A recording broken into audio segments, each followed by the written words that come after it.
Quran itu ketika mensifati dirinya termasuk seringnya pakai alam mangkul. Quran maknanya bacaan. Memang Quran itu dibaca. Kadang disebut kitabullah karena memang tulisan. Kata banyak tubuh kitaban karena bentuknya tulisan disebut kita. Karena terbaca disebut Quran. Karena itu mukjizat, Quran disebut ayatullah sebagai bukti-bukti eksistensinya Allah Subhanahu wa taala. Ya jelas. Jadi nama itu hampir semuanya itu apa? Mangkul apa? Mangkul. Kalaupun tidak mangkul itu karena merujuk asal usul. Kayak surga namanya apa? Surga itu sembaroi. Jannah kan? Karena banyak pertamanan. Neraka yang kamu minat ke situ namanya. Nah, karena banyak apa? Api. Jadi kamu tidak usah masuk ke sana. Kan sudah tahu namanya api. Nak mlebu ya kebangetan. Mulane nak ngombenin rokok ya banyu molak-malik, magunane wis panas banyu ora molak-malik. Ya normal. Paham ya? Ini penting saya utarakan supaya nanti tidak menjadi debat fikih yang kampungan ketika fikih itu dikembangkan oleh para ulama karena merujuk kata mangkul tadi. Nah, sekarang banyak orang nggak senang ngaji tapi senang Islam, sunnah Rasul. Itu keliru. Kelirunya begini. Justru sunnah Rasul itu orang boleh mengembangkan agama asal tidak bid'ah ya, tentu asal. Karena memang sebagian adatnya Nabi ini maknanya itu sudah mangkul, sudah apa mangkul. Misalnya haji maknanya apa? Al-qasdu, tujuan. Umroh itu maknanya ngeramein. Dengerin ya, saya ulang lagi ya. Haji maknanya apa? Tujuan. Umroh maknanya ngeramekan. Makanya disebut pengurus takmir masjid. Maksudnya yang meramekan masjid. Maksudnya ya randang dutan. Maksudnya ngeramein itu ya masjid itu diramein itu nganggo deres, nganggo ngaji. Nah sehingga pertanyaannya ulama, apakah saat masuk masjid haram itu wajib tawaf kudum apa enggak? Ya ulama tetap bilang itu sunat, sementing Ka'bah itu kelihatan dikunjungi. Maka menjadi dosa kalau seseorang mampu tidak haji atau tidak umrah, berarti dia tidak terlibat meramaikan masjid haram. Ini alhamdulillah yang ikut mengaji di depan ini sudah nemu Ka'bah, keren, termasuk relevan kan betul. Masuk bujuk pulau di Mekah. Bangun kemarin saya ikut ngelepas saya ke Mekah.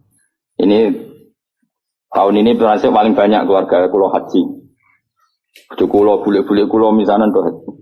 Pulau gentenan pulau abot ngaji. Jadi pulau ditawani kaji. Bapak jadi jadi pegawai kaji. Wah ngurusi wong-wong kaji. Pulau sebenarnya kapan-kapan aku juga kaji sing. Tapi kalau kaji kapan-kapan. Yes. Penting nak kangen haji. Tapi ini nembe tren ini, sing arep-arep lagi do kaji. Saya ulang lagi ya. Hajja yahuju, hajja. Maknanya apa? Al-qasdu. Rumahnya ya. Umrah itu maknanya ngeramen. Tawaf itu maknanya muter. Nah sehingga sa'i, rumahnya tenan ya. Sa'i itu di bahasa Quran nggak ada, yang ada tawaf. Coba ya dengerin ayat apa? Inna sofa wal marwata min sya'airillah. Terus faman hajjal beta awi atamaro fala junah alaihi ayyat tawafa bima. Sa'i itu kalau dipekeh kan sa'i, lari-lari kecil antara sofa dan. Tapi di Quran itu bahasa sa'i enggak ada, yang ada bahasa apa? Tawaf. Kenapa dikatakan tawaf? Karena kalau ngitari sesuatu bahasa Arabnya itu tawaf. Karena siklusnya begini, dengerin ya. Ini misalnya sofa. Ya ini sofa, ini marwah. Rata-rata orang sa'i dari sofa itu agak ke ujung sini. Agak ujung darat misalnya seret ke sini. Terus kan agak muter begini, agak muter terus kembali lagi ke sini. Intinya mahalul dzahab ketika dari sofa ke marwah di satu titik, dari marwah ke sofa ke titik yang lain. Jadi kesannya membentuk lingkaran. Nah berhubung lingkaran disebut tawaf muter. Malah istilah Quran fala junaha alaihi ayyat tawafa. Dikatakan sa'i, sing jenenge sa'i itu agak keras. Kalau kamu melaku biasa, bahasa Arabnya apa? Masa, apa? Tapi kalau maku agak keras, namanya sa'i. Lah jalannya sa'i itu dianjurkan agak keras. Maka bahasa Arabnya sa'i. Bukan masyu tapi apa? Sa'i. Jadi semua ini mangkul. Dikatakan masjid karena apa? Tempat sujud. Dikatakan musola karena tempat sholatnya ngono kok geger. Lampung NU ramu tuh. Wah ke masjid, ke musola maunya apa? Ya maunya supaya tempat sholat banyak kok. Kok geger. Di mereka ora maknane tapi seneng Islam. Kok macam. Misalnya dimangkeli oleh seneng Islam tenanan. Didukung gobloknya ya tenanan. Jadi angel tenanan. Kok protes berkoro adatnya orang banyak. Apa? Masjidnya satu banyak. Sehingga sholat itu tidak fokus di satu titik satu. Itu sebetulnya malah bagus untuk daerah tertentu, meskipun buruk di daerah tertentu. Ya lihat konteksnya. Kalau daerah pesantren bagusnya banyak musola. Mergo kiai nak ngongkon imam sungkan-sungkanan. Lah misalnya kula terus sampe jamaah nang masjid jamaah terus imame rai-rai Mustofa ini. Apa ngimami meriang mocok keliru kabeh. Nah aku ngimam yo ngaku derajatku wis akeh ambisi dadi imam iku bangkune. Wong kula ora usah imam wis mulya kok ngrebut status imam. Iya nak pangeran darani kula wong alim imam, nak darani wong rakus. Lane jare bapak iku, jare bapak istiqomah ya apik, tapi nak terusen ya. Iku jenenge ngangkani, ra istiqomah dari ngangkani. Lu banyak loh alumni pondok nganggur gara-gara imamnya masjid istiqomah. Sehingga tidak ada kandidat yang bisa masuk. Lalu kecuali istiqomah mulang, karena orang sing wani, aku tak pensiun. Tapi syaratnya level loh. Karena kalau ilmu itu kan kompetitif, memang ada kriterianya. Nah imam masjid kan gampang. Asal Fatihah muni kan selesai. Mau ngiku-iku aja diulang-ulang. Nah enak mau kitab. Tiap hari ganti bab. Nah sing ganti gak kredibel ilmu nentek rak macet. Tapi aku lah ya siap diganti. Ayo, sampai penting ngaco. Tak gaji yakin. Tapi nak sekali sholat atau tuh rokok yakin. Lu rokok kan, mau tahu hukumnya Allah baru salah aku taruhannya. Aku ratri mau dibaca PKN rokok gusti itu. Sini uang itu kitab salah. Aku usul yang paling jeru. Bisa dong, misal pengganti itu sesuatu ternyata goblok kan murah aku. Terus nonton. Ya ora krono dendam, tapi engko tak sapati, mau nak kesuwen ya. Lucu-lucunan wae no. Nah ini penting sangat itu. Sehingga ketika ada generalisir satu madhab itu bukan bid'ah. Makanya saya itu heran sama madhab sekarang. Setiap kreasinya ulama kok diarani bid'ah itu piye? Sebagian alam itu sudah mangkul, mulane ngaji to ben roh. Mangkul itu lafaz yang bisa digeneralisir berdasar makna. Kenapa? Jadi di zaman Imam Haromen, itu ngendikan gini, andai kan orang jamaah di satu kampung pada satu titik, maka kota lagumul imam masih boleh merangi. Karena harusnya jamaah itu fi amakina mukhtalifah, di tempat yang beda-beda supaya jadi syiar. Kalau nanti nerang noniku, ini bukan berarti saya bela mazhab tertentu ormas. Saya tidak punya kepentingan bela ormas tertentu, enggak. Saya ini bela ilmu, titik. Saya itu bela ilmu. Misalnya begini ya, kampung ini sama sini, berduaan ya. Ning kene jek ana greng to, ngerti ge greng, nggon pring-pring. Kenapa Pak greng? Sing desane serem, sing biasane gone gerduwe lho. Apa? Winget. Biasane ning wet apa? Sing kancamu itu biasane ngene. Gak lha sing winget justru greng ra carane. Apa ge wis? Ringen pokoke ringen terus pring sing. Ah, ning kene kan ana masjid berduaan di sini nih. Belakang ini kan ada masjid berduaan. Itu andekan jamaah hanya di sini. Kan kalau ada azan kan setan lari. Dene sik masuk ning greng ngono. Ning winget. Tapi nang kono dipasang musala, ning pojok-pojok pasang musala, mlayu bingung. Karena apa? Di mana-mana ada adzan. Tapi nak ning masjid tok sitok kan adzan gampang kelari sana dulu. Nanti kembali. Maka setan-setan di daerah pesantren itu saya yakin wis setruk karena lari kemana-mana. Lari kemana-mana itu diadang apa? Adzan dinteni bare boleh bocah deres. Kadang pujian. Masalahnya pujian yo bid'ah. Karena adzan kartu santai-santai, jebule ora wiridan. Jantungan meneh kan? Tapi masalahnya wiridan yo. Jadi ini banyak yang menyenangkan setan sebenarnya sedang kritik-kritik ini teman. Jadi makanya ingat ya, sebagian ilmu itu mangkul. Mangkul itu tadi sumia masjidan mergo mahallus itu sumia musolan mergo tempat sholat. Jadi nama-nama ini normal saja, tidak perlu dikritik. Nah kecuali musola yang berdirinya sudah nuruti nafsu.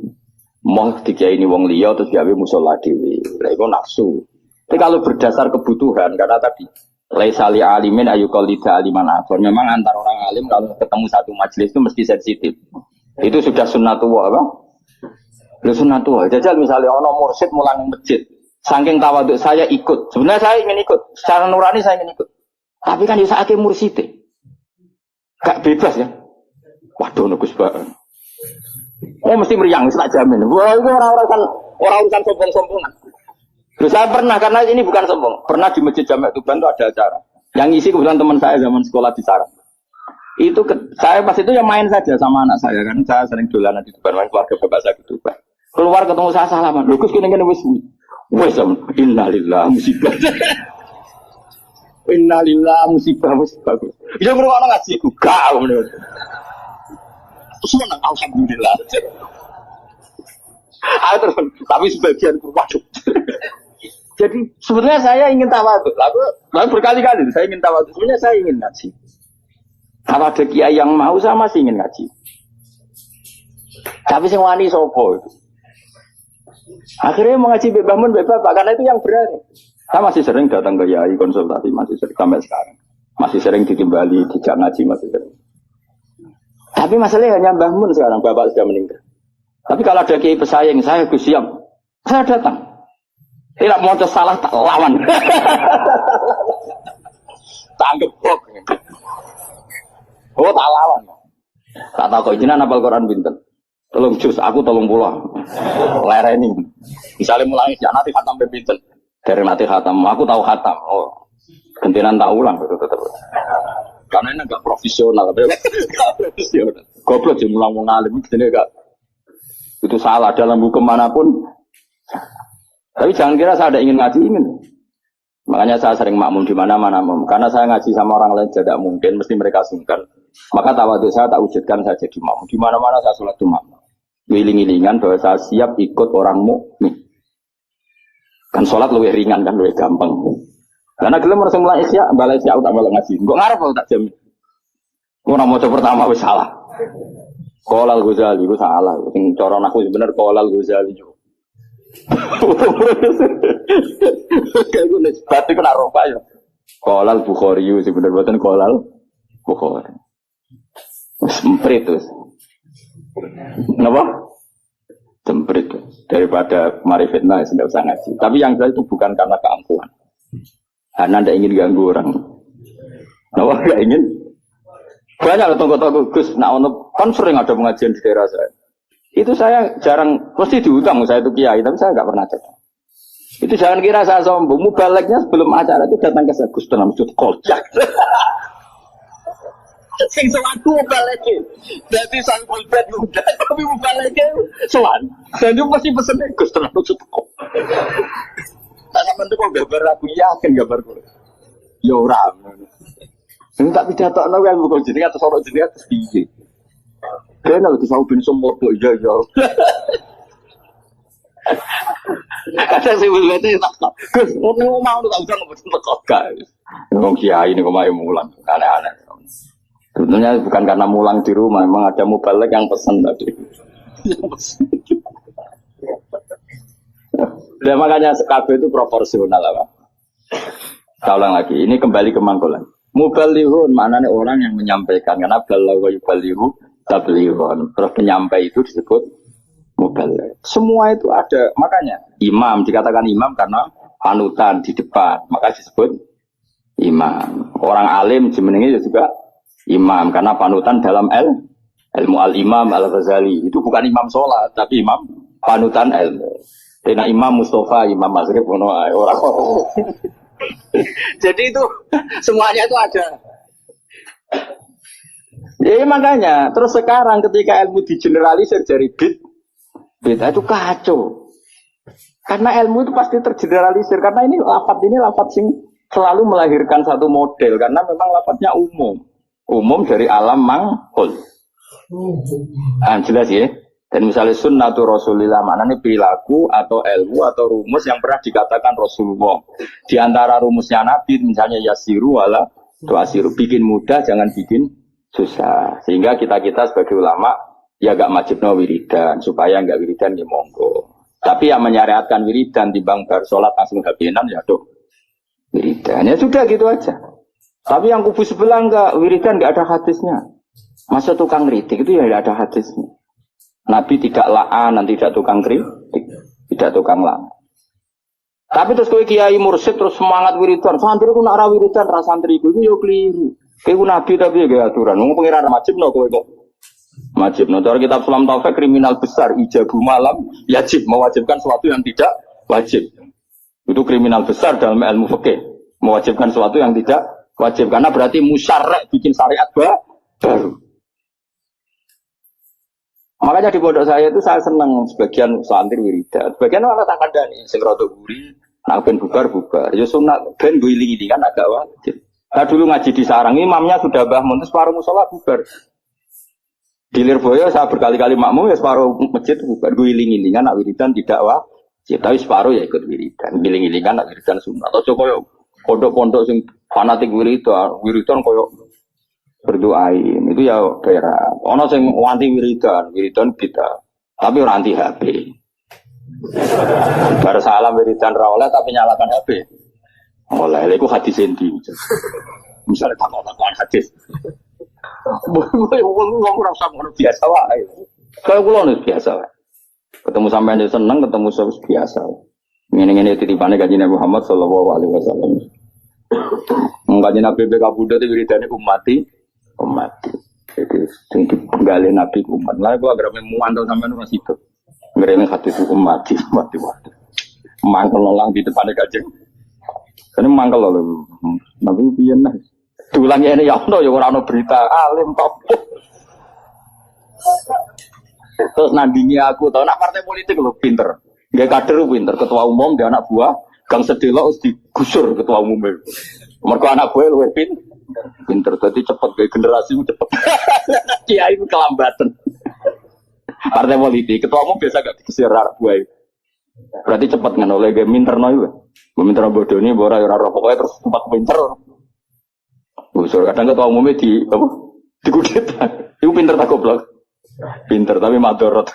Pinter tapi madorot ya.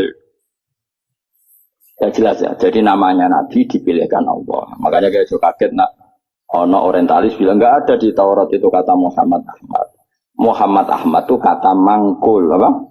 Kata mangkul. Maknanya mangkul itu maknanya. Dan di situ memang ada makna-makna yang jelas menunjuk ke Rasulullah Muhammad Shallallahu Alaihi Wasallam. Jelas ya terus bener.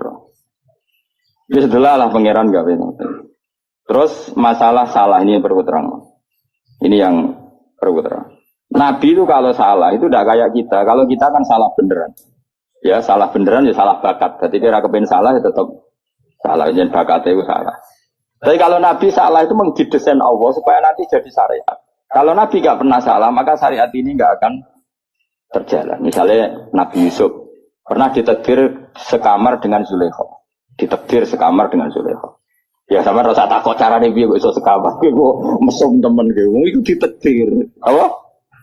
Ditakdir ngene Nabi Yusuf ditakdir dadi cadalem. Cadalem artinya sudah di dalam rumah. Mungkin pas ngurusi spray. Nabi Yusuf ora tau Mustafa buan dengan Yusuf. Cara setengah bayar mesti minat.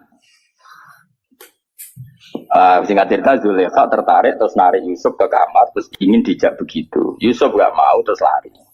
Ya sudah, akhirnya kita punya syariat. Syariat ketemu setengah bayang sahabat adalah lari.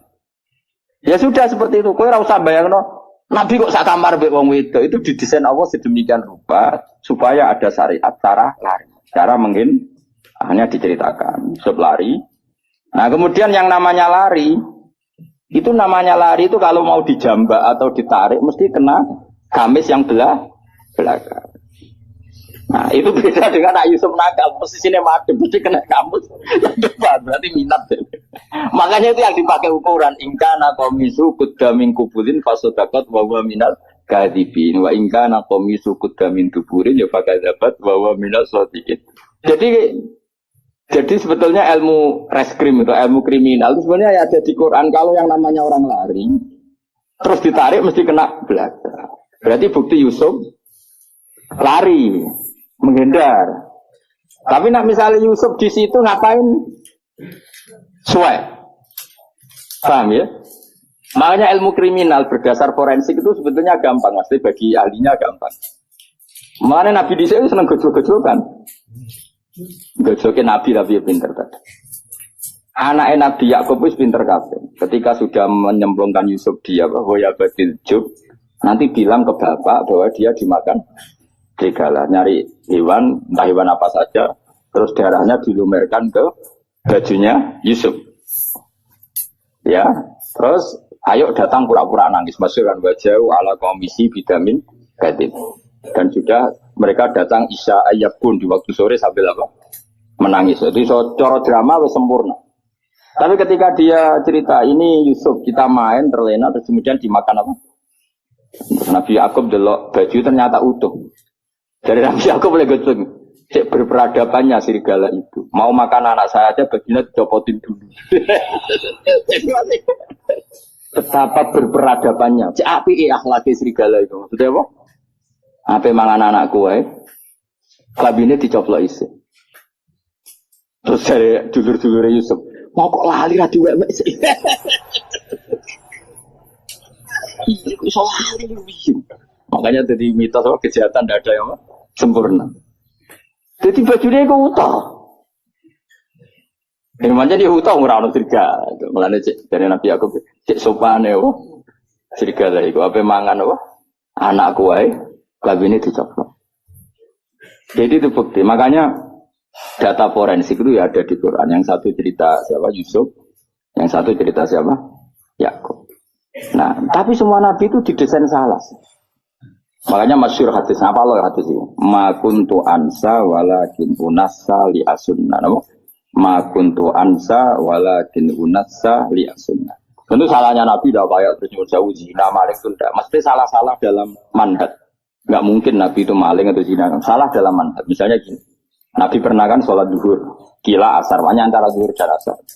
Keyakinan saya sih duhur, ya, tapi bisa aja asar. Tapi di semua riwayat memang kalau nggak duhur ya asar hanya itu.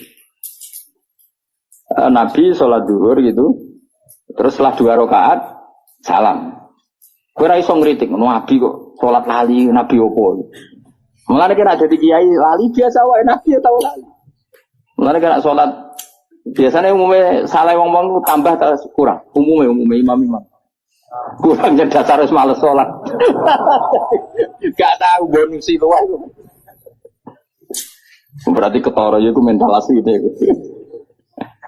Walhasil Nabi itu sholat hanya berapa? 2 rakaat. Setelah itu salam. Salam Nabi setelah salam ya kundur. Tapi bukan berarti kira wiridan itu rasa bayang ngono. Pokoknya Nabi bersolat itu kundur. Nah cara endo sing cerita bersolat wiridan mulai. Nah cara kubu sebelah ya bersolat salam kundur. Ya ora model ora kok nebak-nebak. Sebener iki. Ayo sebener iki. Kodho ora royal. Menawa nek endo cerita Nabi bersolat wiridan mulai. Nah sing kubu sebelah bersalam kundur. Bener iki. Kodho ora royal. Ono jelas wiridan ora wajib. Ya ora haram. Nabi kondur. Setelah di pintu karena rumahnya Nabi kan bergandengan dengan masjid. Setelah di pintu ini sahabat-sahabat yang terdidik, yang terdidik itu ya sahabat-sahabat elit kan sudah punya akhlak. Yang kurang punya akhlak tentu sahabat awam. Ya Rasulullah, aku sirati sholatu amnasita ya Rasulullah. Tadi sholat model baru, apa memang kau lupa? Kalau model baru baguslah, mulai besok kita sholat duhur itu 2 rakaat. Karena artinya karena samanso, ternyata sholat terkini itu 2 rakaat. Makanya tanyanya aku siroti sholatu amnasita. Ini sholat duhur mulai menjadi pendek hanya 2 rakaat dan itu bagus kan? Atau memang kau lupa? Nabi balik kanan masih di pintu. Nabi masih jawab kullu dzalika lam yakun, itu semua agak terjadi. Terus Nabi ragu lagi, kembali ke mihrab. Mihrab itu kira-kira imaman lah. Terus menghadap fa'aqbala alal hadirin, menghadap ahakun maqalahu dzul yatin, apa yang dikatakan dzul yatin tadi benar. Nah baru akabiru sahabat papan atas jawab semua. Naam ya Rasulullah, yang dikatakan dzul yatin itu benar. Tadi engkau sholat hanya 2 rakaat. Nabi lalu takbir hanya menambahkan 2 rakaat. Ya sudah terus selesai. Itu menjadi satu ilmu bahwa seseorang yang lupa dalam sholat cukup menambahkan 2 rakaat. Dan kalam omong-omongan di tengah-tengah sholat dengan kasus seperti itu tidak membatalkan sholat. Yaitu jenis apa? Ma kuntu ansa walakin unassa li asunna. Saya itu tidak pernah lupa, tapi sesekali ditakdir dilupakan sama Allah supaya bikin sunnah.